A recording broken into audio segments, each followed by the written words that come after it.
I'm not trying to sound mean. I'm just trying to help. John doesn't have autism. He's just spoiled and gets mad when he doesn't get his way.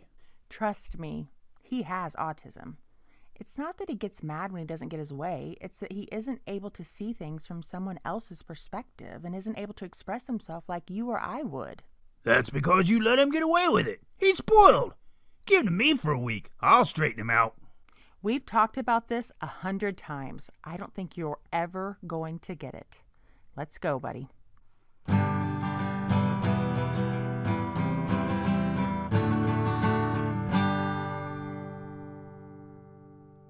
Welcome back, Circle.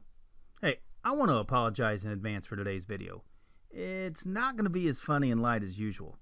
You know, as friends and family to people with autism, there are some realities that we face that are just plain hard to find humor in. So many people have told me that their friends, family, sometimes even their own spouse don't understand or try to understand autism. Or even worse, they won't accept it as a reality. And this drives me nuts. In fact, I'd go as far as to say it makes my ears pissed. Hey, you said we have to use a better word. Hopefully all of the videos here on Some Assembly Required help people who are willing to learn about autism gain some understanding. So today, I want to focus on helping those people who have a hard time accepting autism as a part of their reality. None of us want our children to have autism. No, I hear some people say that they wouldn't change their child for anything in the world, and I'm not here to judge anyone, but I don't necessarily think it's totally true. Now, none of us would change who our child is, but I don't think that anyone wants their child to go through some of the things that a person with autism goes through. You know, John doesn't like the fact that he rarely gets jokes and feels lost in social circumstances, and he doesn't like the anxiety he feels in loud or busy surroundings. And as hard as meltdowns are on us, I honestly believe they're just as hard, if not harder, for him. I think the first part to accepting autism is keeping in mind that it does not define a person. It's something they have, but it's not who they are. Now, this is why you'll almost always see Bella and I refer to someone as having autism rather than as being autistic. Now, I know some people may disagree, and that's okay. It's not my intent to open a debate.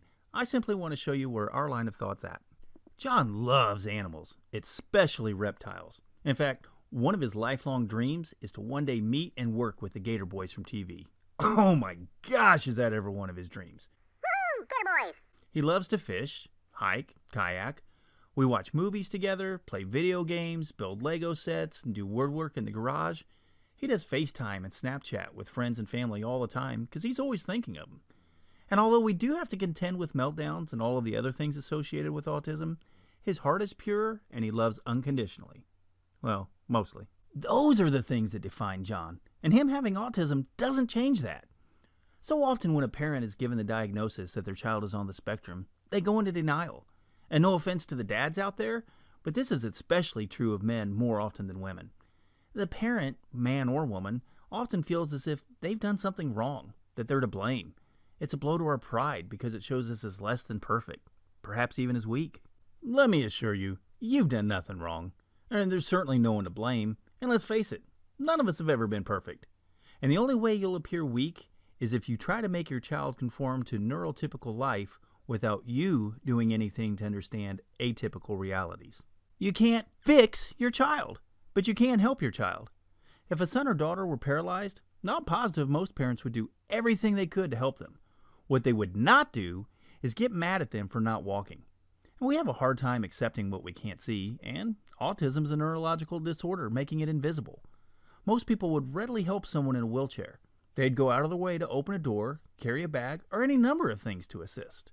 Now put those same people in line behind someone with autism having a meltdown over the fact that the restaurant you're at is out of mashed potatoes. Even explaining that your child has autism will oftentimes do little to prevent people from judging. None of us wants our child, grandchild, friend, or family member to go through life with autism, so it's totally understandable why we'd resist it. Since it's invisible, it makes sense that it's something that can be hard to comprehend and grasp. A diagnosis, however, does not change who a person is.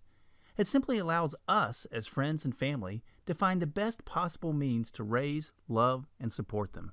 And although some forms of autism can certainly be debilitating, not all aspects of autism are a disability. It is simply different than the way a neurotypical person thinks or acts. Different's not a bad thing, nor is it wrong. Now this video is intended for everyone, but I'd like to take a moment to point out something specifically to the dads out there. Men are fixers. When something's broken, we fix it. Autism is not something you can fix. People's attitude towards autism needs fixed. Society's acceptance and understanding of autism needs fixed. Most schools will either put a child with autism in a regular class, which can be overwhelming, or in a special needs class, which does not challenge them enough to reach their full potential. That needs fixed. But your child?